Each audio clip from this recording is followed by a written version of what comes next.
इतनी एडवांस सभ्यता फिर अचानक गायब कैसे हो गई?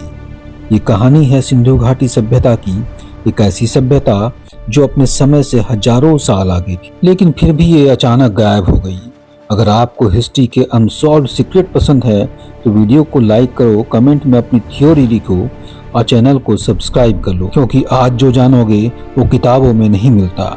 हम इसे साधारण क्यों समझ लेते हैं? जब सिंधु घाटी सभ्यता का नाम आता है तो हमारे दिमाग में वही बोरिंग बातें घूमती है, ईंट, नालियां, नगर योजना, हड़प्पा, मोहनजोदड़ो। लेकिन सवाल ये है, क्या कोई सभ्यता सिर्फ ईंटों और नालियों से महान बनती है? तो इसका जवाब है नहीं। असली सच्चाई ये है कि हम सिंधु घाटी सभ्यता को स्कूल बुक एंगल से देखते आए हैं, जबकि ये सभ्यता ह्यूमन हिस्ट्री की सबसे मिस्टीरियस सिविलाइजेशन में से एक है। आज से लगभग 4500 साल पहले जब दुनिया के ज्यादातर हिस्सों में लोग छोटे छोटे कबीले बनाकर जी रहे थे, तब यहाँ प्लांट सिटीज, स्टैंडर्ड वेट्स और इंटरनेशनल ट्रेड हो रहा था। लेकिन फिर भी इतनी एडवांस होने के बावजूद ये सभ्यता खत्म हो गई। और सबसे डरावनी बात, बिना किसी बड़े युद्ध इतनी महान सभ्यता का अंत कैसे होता है? इसे जानने के लिए आपको वीडियो के अंत तक बने रहना पड़ेगा, क्योंकि ये विश्व की सबसे उन्नत और बड़ी सभ्यता थी और इसका अंत कैसे होता है इसका जवाब आपको मिलेगा। यहाँ का परफेक्ट प्लानिंग सिस्टम जो हमें भी शर्मिंदा कर दे। जब हम सिंधु घाटी सभ्यता की प्लानिंग की बात करते हैं तो अक्सर लोग इसे पुरानी ईंटों का शहर समझ लेते हैं, लेकिन सच्चाई इससे कहीं ज्यादा अनसेटिंग है। सोचो, आज से 4500 साल पहले जब दुनिया के ज्यादातर हिस्सों में लोग इरेगुलर झोपड़ियों में रहते थे, तब सिंधु घाटी के शहर मॉडर्न अर्बन प्लानिंग के रूल्स फॉलो कर रहे थे। यहाँ शहर रैंडम नहीं बने थे। हर शहर को ऐसे डिजाइन किया गया था जैसे किसी मास्टर आर्किटेक्ट ने पहले ब्लूप्रिंट बनाया हो। शहरों की सड़कें परफेक्ट 90 डिग्री एंगल पर कट होती थी। मेन रोड्स और स्मॉल लेन्स का क्लियर सेपरेशन था। ट्रैफिक फ्लो तक सोचा गया था, जो आज भी कई इंडियन सिटीज में मिसिंग है। अब जरा हाउसेस पर ध्यान दो। हर घर चाहे छोटा हो या बड़ा, सेम इक्वालिटी की ब्रिक से बना था। ब्रिक साइज स्टैंडर्ड थी, मतलब कंस्ट्रक्शन में कोई लोकल जुगाड़ नहीं। पूरे सिविलाइजेशन में यूनिफॉर्म सिस्टम था। और सबसे शॉकिंग पार्ट, यहाँ का ड्रेनेज सिस्टम। हर घर से वेस्ट वाटर कवर ड्रेन्स के जरिए सिटी के बाहर जाता था। ड्रेन्स खुले नहीं थे, स्लैब से ढके हुए थे, ताकि स्मेल, इन्फेक्शन और ब्लॉकेज ना हो। आज हम खुले नालों को डेवलपमेंट प्रॉब्लम कहते हैं, लेकिन सिंधु घाटी में यह प्रॉब्लम एग्जिस्ट नहीं करती थी। अब एक अनकंफर्टेबल सवाल है, इतनी एडवांस सैनिटेशन किसके लिए? ये प्लानिंग सिर्फ एलाइट्स के लिए नहीं थी। हर हाउस को ड्रेनेज एक्सेस था, मतलब सैनिटेशन लग्जरी नहीं, बेसिक राइट थी। और फिर आता है वाटर मैनेजमेंट। ऑलमोस्ट हर घर में प्राइवेट वेल या बाथरूम जैसा स्ट्रक्चर था। पब्लिक बाथ्स भी थी, जैसे ग्रेट बाथ, जो सिर्फ हाइजीन नहीं, शायद रिचुअल्स और सोशल ऑर्डर का हिस्सा था। अब सोचो, इतनी डिटेल प्लानिंग रैंडम इवोल्यूशन से नहीं आती। या तो उनके पास सेंट्रलाइज्ड अथॉरिटी थी, या सोसाइटी इतनी डिसिप्लिन थी कि हर सिटीजन सेम रूल्स को फॉलो करता था। दोनों ही केसेस में एंशिएंट वर्ल्ड के लिए एक्सट्रीमली रेयर है। और सबसे डिस्टर्बिंग बात, इतनी इंटेलिजेंट प्लानिंग के बावजूद उन्होंने फ्यूचर कोलैप्स का कोई इमरजेंसी सॉल्यूशन नहीं छोड़ा था। सोचो, आज भी भारत के कई शहर इतनी प्लानिंग फॉलो नहीं करते। इक्वालिटी का कॉन्सेप्ट जहां राजा भी आम इंसान जैसे था।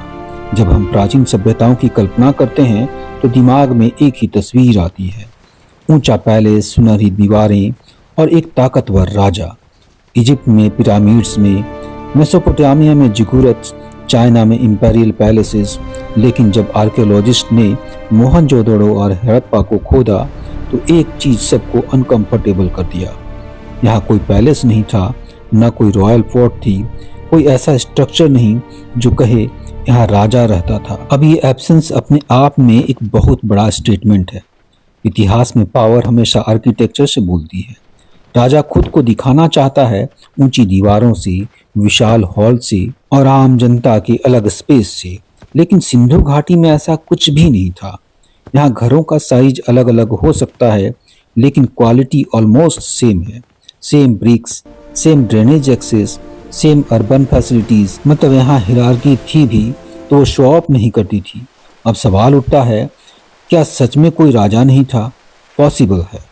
कुछ हिस्टोरियंस मानते हैं ये सिविलाइजेशन कलेक्टिव गवर्नेंस पर चलती थी, शायद काउंसिल्स थी या एल्डर्स का कोई सिस्टम था जहां पावर डिस्ट्रीब्यूट होती थी, सेंट्रलाइज्ड नहीं। दूसरा पॉसिबिलिटी और भी शॉकिंग है, हो सकता है राजा था लेकिन वो खुद को ईश्वर या सुपर ह्यूमन की तरह नहीं दिखाता। सोचो, ऐसा रूलर जो पैलेस नहीं बनवाता, जो आम लोगों जैसे ही लाइफ जीता हो, एंशिएंट वर्ल्ड में ये ऑलमोस्ट अनइमेजिनेबल है। और यही वजह है कि सिंधु घाटी इतिहास की सबसे क्वाइट सिविलाइजेशन लगती है।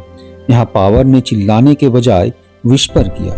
अब एक और इंटरेस्टिंग पॉइंट, जब पावर सेंट्रलाइज्ड होती है तो रिबेलियन के निशान मिलते हैं, हथियार, मास वायलेंस, बॉन्ड लेयर्स। लेकिन यहाँ कोई रिवोल्ट एविडेंस नहीं, कोई सिविल वॉर नहीं, जैसे सोसाइटी इंटरनली स्टेबल थी। इक्वालिटी यहाँ आइडियोलॉजी नहीं, सिस्टम थी।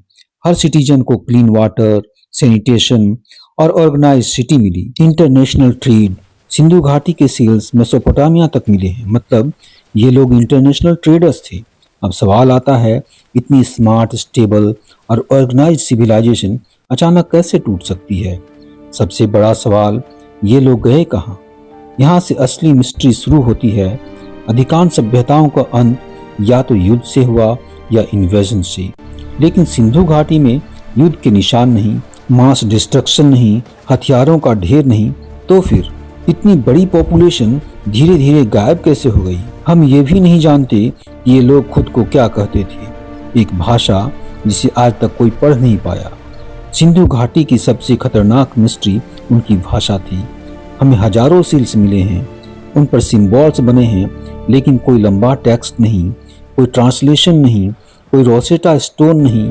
आज तक दुनिया का कोई लिंग्विस्ट इस भाषा को पूरी तरह पढ़ नहीं पाया। सोचो, एक पूरी सिविलाइजेशन, लेकिन उसकी आवाज हमेशा के लिए साइलेंट। हम नहीं जानते उनके गॉड्स कौन थे, उनके लॉज क्या थे, उनके फियर्स क्या थे। हम सिर्फ रूइंस देख रहे हैं, स्टोरीज नहीं। और यही चीज इस सभ्यता को और डरावना बनाती है। क्या कुदरत ने इस सभ्यता को मार दिया? अब आते हैं उनके थ्योरीज पर। कई साइंटिस्ट ऐसा मानते हैं कि सिंधु घाटी के समय मॉनसून पैटर्न बदल गया, नदियां सूखने लगी, खेती कमजोर हुई और फूड सप्लाई डिस्टर्ब हुई। धीरे धीरे लोग शहर छोड़कर छोटे छोटे सेटलमेंट में जाने लगे, मतलब एक स्लो डेथ।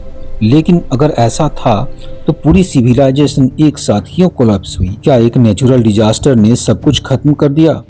कुछ रिसर्चर्स मानते हैं कि इस क्षेत्र में भयानक फ्लड्स आए। कुछ जगहों पर मल्टीपल फ्लड्स लेयर्स मिले हैं। संभव है कि बार बार फ्लड्स आए हों, सिटीज रीबिल्ड होती रहीं, लेकिन एक समय के बाद लोग हार गए हों। लेकिन फिर भी सवाल वही, इतनी एडवांस सभ्यता होने के बावजूद क्या वो फ्लड को एडप्ट नहीं कर सकते थे? काफी समय तक हमें ये बताया गया कि आर्यों ने आकर सिंधु घाटी को नष्ट कर दिया, लेकिन आज ज्यादातर हिस्टोरियंस मानते हैं इन्वेजन्स का कोई क्लियर एविडेंस नहीं, मास किलिंग का कोई साइन नहीं। मतलब ये थ्योरी अब कमजोर मानी जाती है। जब सिंधु घाटी सभ्यता की बात होती है तो एक ही शब्द इस्तेमाल करते हैं, कोलैप्स। लेकिन क्या हर कोलैप्स सच में कोलैप्स होता है? क्या इतिहास कभी कभी चेंज को डेथ समझ लेता है? यह पॉसिबिलिटी सबसे अंडररेटेड है, क्योंकि इसमें ड्रामा नहीं, कोई इन्वेजन नहीं, कोई एपोकैलिप्स नहीं, बस एक क्वाइट शिफ्ट। रिसर्चर्स ने देखा कि लगभग 1900 BCE के बाद बड़े प्लांट सिटीज जैसे मोहनजोदाड़ो और हड़प्पा धीरे धीरे एम्प्टी होने लगे, लेकिन उसी समय छोटे विलेजेस बढ़ने लगे, रूरल सेटलमेंट्स फैलने लगे, लाइफ अर्बन से रूरल बन गई। अब सवाल उठता है, अगर सिविलाइजेशन खत्म हो रही थी तो लोग अचानक गांवों में क्यों बसने लगे? ये माइग्रेशन पैनिक में नहीं लगती, ये प्लान रिट्रीट जैसी लगती है। सोचो, अगर क्लाइमेट चेंज हो रहा हो, नदियां अपना रास्ता बदल रही हो, फ्लड्स अनप्रेडिक्टेबल हो गए हों, तो क्या स्मार्टेस्ट ऑप्शन होगा मेगा सिटीज छोड़कर स्मॉलर फ्लेक्सिबल कम्युनिटीज में रहना? यहाँ एक और साइलेंट क्लू है। लेट हड़प्पान फेज में पोटरी स्टाइल बदल जाता है, अर्बन लग्जरी आइटम्स कम हो जाते हैं, लेकिन डेली यूज ऑब्जेक्ट्स अब भी मिलते हैं। मतलब कल्चर गायब नहीं हुई, उसने बस सिंपलिसिटी चूज की। इतिहास इसे कोलैप्स कह देता है क्योंकि उसे मॉन्यूमेंट्स पसंद है, पैलेसेस, बाथ, सील्स, जब ये नहीं दिखते तो हिस्टोरियंस बोल देते हैं सभ्यता खत्म हो गई। लेकिन कॉमन लोग वो तो जीते रहे। शायद वही लोग आगे चलकर वैदिक कल्चर, रीजनल ट्रेडिशंस और लोकल कम्युनिटीज में एब्जॉर्ब हो गए और सिविलाइजेशंस का नाम मिट गया, लेकिन डीएनए, स्किल्स, हैबिट्स सब सर्वाइव करते रहे। अब एक डिस्टर्बिंग थॉट, अगर ऐसा है तो सिंधु घाटी सभ्यता इतिहास की सबसे सक्सेसफुल सिविलाइजेशन में से एक थी, क्योंकि उन्होंने वायलेंट एंड नहीं चुना, उन्होंने एडेप्टेशन चुना। सबसे डरावनी बात ये नहीं कि सिंधु घाटी सभ्यता खत्म हो गई, सबसे डरावनी बात यह है कि हम एग्जैक्ट कारण कभी नहीं जान पाएंगे, क्योंकि उनकी भाषा साइलेंट है, उनकी स्टोरीज गायब हैं और समय ने बाकी सब मिटा दिया। ये सभ्यता हमें सिर्फ एक वार्निंग देती है, एडवांस होना सर्वाइवल की गारंटी नहीं। तो सवाल ये अब भी जिंदा है, इतनी एडवांस सभ्यता फिर अचानक गायब कैसे हो गई? क्या ये कुदरत की मार थी या इंसान की गलती या कुछ ऐसा जिसे हम अभी भी समझने के काबिल नहीं? कमेंट में अपनी थ्योरी जरूर लिखना, वीडियो को लाइक करो और चैनल को सब्सक्राइब करना मत भूलो। धन्यवाद।